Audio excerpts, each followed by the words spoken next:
સતત વધી રહેલા કોરોના પોઝિટિવ કેસ વચ્ચે એક મહિનામાં બીજી વાર મુખ્યપ્રધાન વિજય રૂપાણી પોતાના જન્મદિવસે સુરતની મુલાકાતે આવ્યા હતા.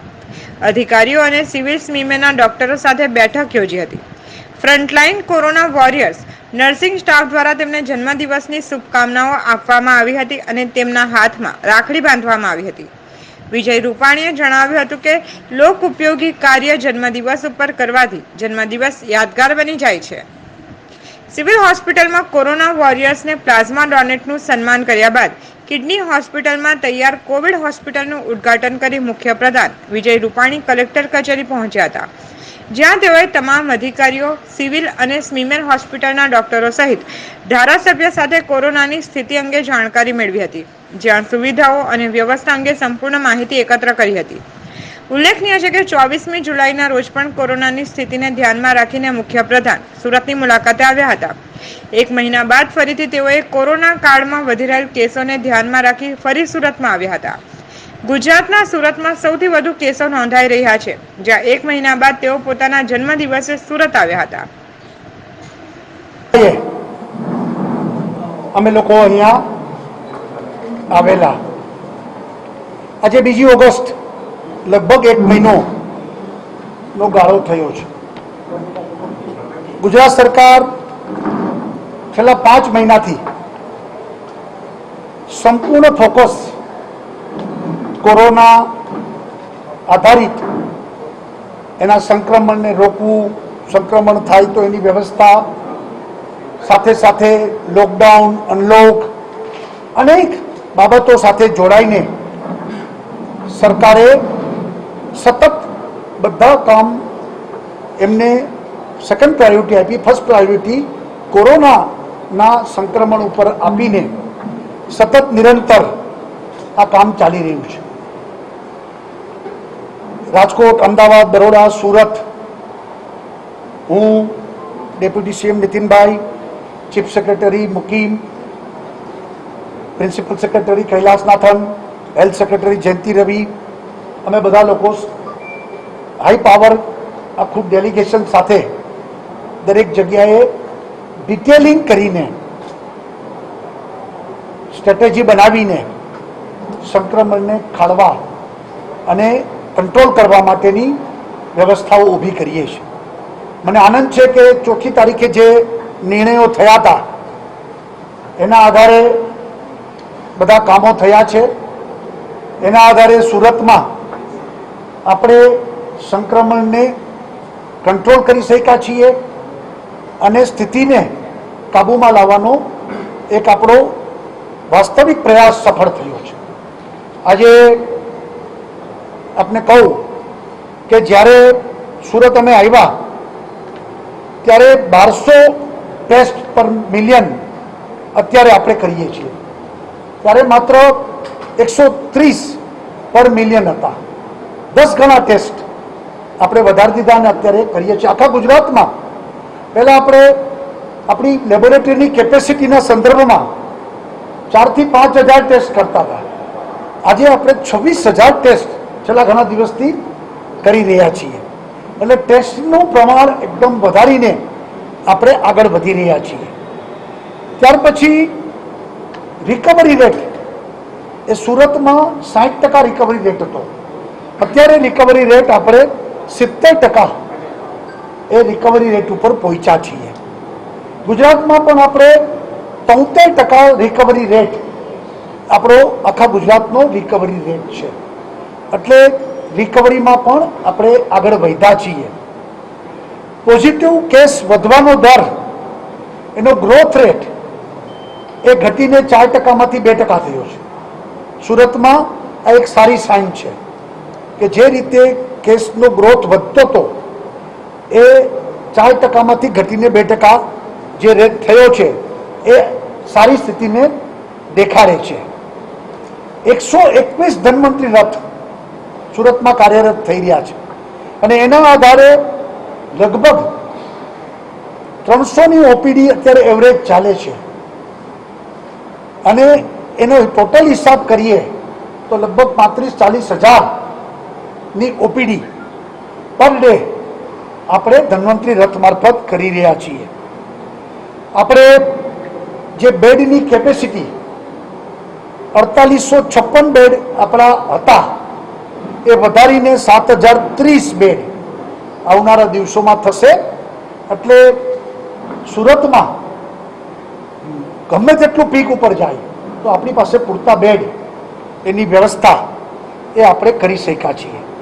અને ટૂંકા સમયમાં તમને ખબર છે કે 1000 બેડ એ આપણે હોસ્પિટલ ચાલુ પણ કરી દીધી અને ટૂંકા સમયમાં ઊભું કરીને આપણે એક નવું સીમાચિહ્ન માઇલસ્ટોન આપણે પ્રસ્થાપિત કર્યો છે. આપણે બધાને ખબર છે કે ત્યારે મેં કીધું હતું કે વેન્ટિલેટર મોકલશું. 600 વેન્ટિલેટર રાજ્ય સરકારે મોકલ્યા છે અને 128 વેન્ટિલેટર એમાંથી ખાનગી હોસ્પિટલને પણ આપણે આપ્યા છે. આખા ગુજરાતમાં ક્યાંય ખાનગી હોસ્પિટલને આપણે વેન્ટિલેટર આપ્યા નથી.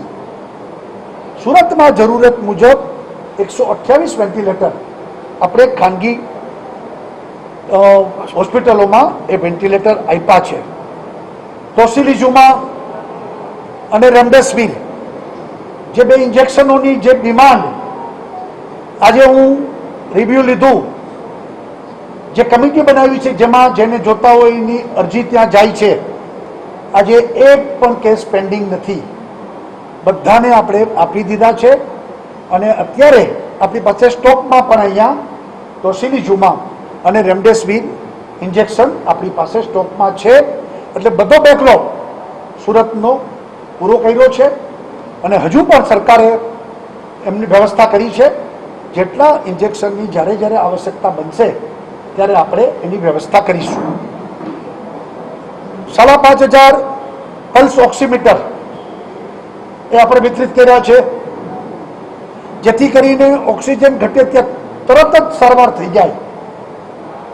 ડેથ રેટ પણ ઘટ્યો છે અને એનું કારણ એ છે કે આ બધા પગલાં આપણે જે વ્યવસ્થિત કર્યા એટલે ડેથ રેટ પણ પ્રમાણમાં ઘટ્યો છે. સુરતને ખાસ અભિનંદન આપું છું કે પ્લાઝમા થેરાપીમાં સુરતે ખૂબ સારું કામ, સુંદર કામ કર્યું છે. લગભગ 600 લોકો, 500થી વધુ લોકોએ આ થેરાપીથી આપણે દર્દીઓને મદદ કરી શક્યા છીએ અને પ્લાઝમા થેરાપીને કારણે પણ ડેથ રેટમાં આપણે ઘટાડી શક્યા છીએ. સુરતનો બીજો પ્રયાસ કોમ્યુનિટી આઇસોલેશન સેન્ટર, અલગ અલગ સમાજે જે પ્રકારે સુંદર વ્યવસ્થા કરી, ઓક્સિજન સાથે જે વ્યવસ્થા કરી છે એ પણ ખૂબ પ્રશંસનીય છે અને એ પણ સુરતનો એક વિશેષ આ રહ્યું છે. ડાયમંડ અને ટેક્સટાઇલમાં પણ આપણે એક ઘંટી ઉપર 2 લોકો બેસે, બધાનું ટેસ્ટ થાય અને સારી રીતે આપણે બંને બજારો એ પણ ધીમે ધીમે આપણે ચાલુ કરી દીધી છે અને એમાં પણ એસઓપી બનાવીને આપણે સારી રીતે વ્યવસ્થા કરી રહ્યા છીએ. ઓવરઓલ ગુજરાત આખા ભારતમાં પહેલા એમ કહેવાતું કે મહારાષ્ટ્ર પછી બીજું ગુજરાત, આજે આપણો 12મો નંબર છે બધી રીતે. Cumulative case, active case, discharge rate, testing અને ડેથ રેટમાં પણ જે 60% પહોંચી ગયો તો એ આપણે 3.5% પહોંચી ગયા છીએ. એટલે ખૂબ જેને કહીએ કે ગુજરાતની કામગીરી આપણે ખૂબ સારી રીતે પ્રજાના સહકારથી કરી રહ્યા છીએ. WHO પણ આપણા ધન્વંતરી રથ અને સુપ્રીમ કોર્ટે પણ આપણી ખાનગી હોસ્પિટલોનો મોડેલ આખા દેશને અપનાવવા માટેનું કીધું છે. IIMએ પણ જે રિવ્યૂ અને એમનો જે સર્વે બહાર પાડ્યો એમાં પણ આપણી સુંદર કામગીરીની પ્રશંસા કરી છે. એટલે એકંદરે જેને કહીએ કે આપણે કોરોના, મેં અગાઉ કીધું છે એમ, કોઈ દેશ, કોઈ રાજ્ય આ અટકાવી શકે નહીં, પરંતુ રાજ્યની 2 જવાબદારી, સરકારની પણ 2 બાબતો ઉપર સરકારે ધ્યાન આપવાનું હોય છે. એક કે પ્રજાને જાગૃત કરીને કોરોનાનું સંક્રમણ ન થાય, નીતિ નિયમો, માસ્ક પહેરવા, સોશિયલ ડિસ્ટન્સ, સેનેટાઈઝ કરવું, આ બધી ચોકસાઈ રાખવી, જેથી કોરોનાથી સંક્રમિત ઓછામાં ઓછા લોકો થાય. અને જે થાય અને બીજી બાબતમાં એને તરત હોસ્પિટલમાં બેડ મળે, એની ટ્રીટમેન્ટ થાય, સમયસર ટ્રીટમેન્ટ થાય, દવા, ડૉક્ટર, ઇન્જેક્શન બધી વ્યવસ્થાઓ બને અને જલ્દી રિકવર થઈને પાછો જાય. આ સરકારે વ્યવસ્થા કરવાની હોય છે. જાન ભી હૈ જહાન ભી હૈ, જે નરેન્દ્રભાઈ સૂત્ર આપને આપ્યું છે, કોરોનાની વચ્ચે જીવવાનું છે. એટલે અનલોકમાં આપણે આ બધી વ્યવસ્થાઓને ધ્યાનમાં રાખી અને આ વ્યવસ્થાઓ કરીએ છીએ. આજનો દિવસ પણ મારા માટે એટલા માટે યાદગાર છે કે જન્મદિવસો તો અનેક આવે છે જાય છે, પણ લોક ઉપયોગી કામો એ દિવસે થાય તો યાદગાર રહેતું હોય છે. બનાસકાંઠાના પૂર વખતે પણ મને બરોબર યાદ છે કે એ દિવસે હું ત્યાં